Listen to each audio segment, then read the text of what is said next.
Ça s'en vient la gang, allez chercher votre popcorn, allez chercher vos mouchoirs, whatever, mais ça s'en vient la gang, le heel turn de Cody Rhodes. Messieurs, dames, comment ça va aujourd'hui? J'espère que vous allez bien, re-bienvenue sur votre chaîne RNBO. Là, la gang, faut qu'on se parle du gros sujet, du gros match de SummerSlam qui, legit, là, enfin, ce combat-là a un feeling de WrestleMania Main Event. Cody Rhodes contre John Cena, le rematch. Sincèrement, depuis WrestleMania, depuis le title switch, depuis toutes les actions de Cody, les glimpses qui nous mènent peut-être vers un heel turn de Cody Rhodes, c'est du bonbon. Je suis 10 fois plus investi en ce moment que je l'étais pour leur combat à WrestleMania. Je trouve que le phénomène de Cody Rhodes est incroyable. Le gars, le moment qu'il est champion, c'est difficile. Sa run est laborieuse. C'est difficile à voir des storylines de qualité. Mais quand on le met dans une situation de chaser, en route vers la gloire, à la recherche d'un titre, c'est tout le contraire. La foule est tout simplement débile pour Cody Rhodes. On est derrière lui. Et là, avec la ceinture autour de John Cena qui fait un travail exceptionnel de champion, eh ben, legit, la gang, ce combat-là a le potentiel de tout casser à SummerSlam. J'ai aussi le feeling que ce combat-là va être historique beaucoup plus que leur combat à WrestleMania. Honnêtement, j'ai vraiment l'impression qu'il y a une histoire qui s'en vient. Il y a un gros coup côté storyline que Triple H nous prépare la gang. Et sincèrement, je pense que c'est le heel turn de Cody. Mais on va se le dire, ce match-là au grand complet va être malade mental. On le sait, le combat est officiellement un street fight. Donc on le sait, ça va devenir un Bloodline Rules très rapidement. On va voir des interventions comme on en voit tout le temps. Ça semble être la norme maintenant à la WWE de l'overbooking. Et legit, tout le monde backstage qui débarque pour faire des saves dans le ring. Pensez à John Cena contre CM Punk à Night of Champions. Il y a eu tellement de saves dans ce combat-là, la gang. Pensez à Money in the Bank, toutes les interventions, le retour de R-Truth. Pensez aussi à Saturday Night's Main Event avant ça, le gros overbooking, le retour de Cody.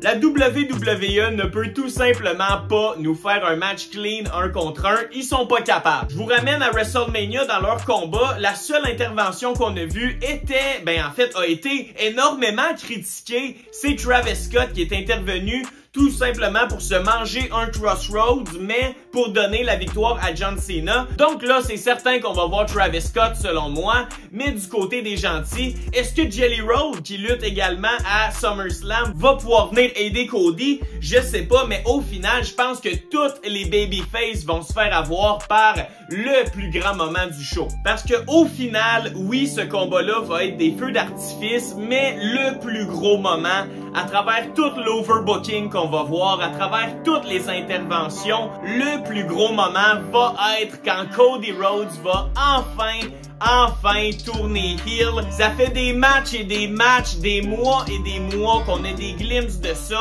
que Cody refuse de frapper Cena avec la ceinture et c'est sûr que c'est à SummerSlam que ça se passe, la gang. La WWE veut rendre ça légendaire, le premier SummerSlam sur 2 soirs. On veut pulvériser la compétition en créant des storylines et des moments insane. Et legit, en 2025 pour la WWE, le heel turn de John Cena, c'est tout simplement pas assez. Il faut un autre électrochoc et j'en reviens pas qu'on vive ça de nos jours. Et c'est certain selon moi que la grosse storyline qui va se concrétiser dans ce combat-là, c'est un heel turn de Cody Rhodes. Est-ce que c'est avec un low blow? Est-ce que c'est comme je vous disais en frappant enfin Cena avec la ceinture? Je sais pas. Est-ce que c'est un retour enfin de The Rock? On va être à New York. Ça serait une belle place pour le faire revenir. La title run de Cody en babyface a tellement été difficile. C'est le temps de le switch. Imaginez là Cody qui gagne le titre et là on a un Cody heel avec les cheveux noirs.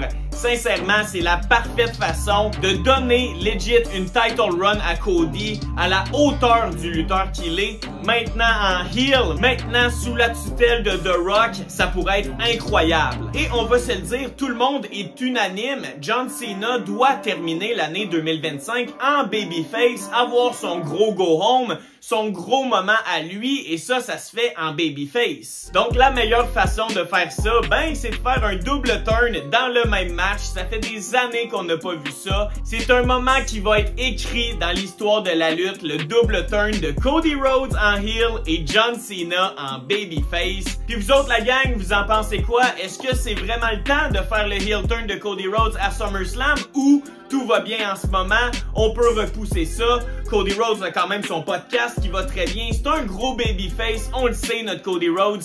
Mais pour l'électrochoc, pour créer un heel turn qui, legit, serait à la hauteur de celui de John Cena à Elimination Chamber, ce serait insane de virer Cody Rhodes heel. Donc la gang, on va se laisser là-dessus. Écrivez-moi dans les commentaires, ça va me faire plaisir de vous lire. Est-ce qu'on le tourne?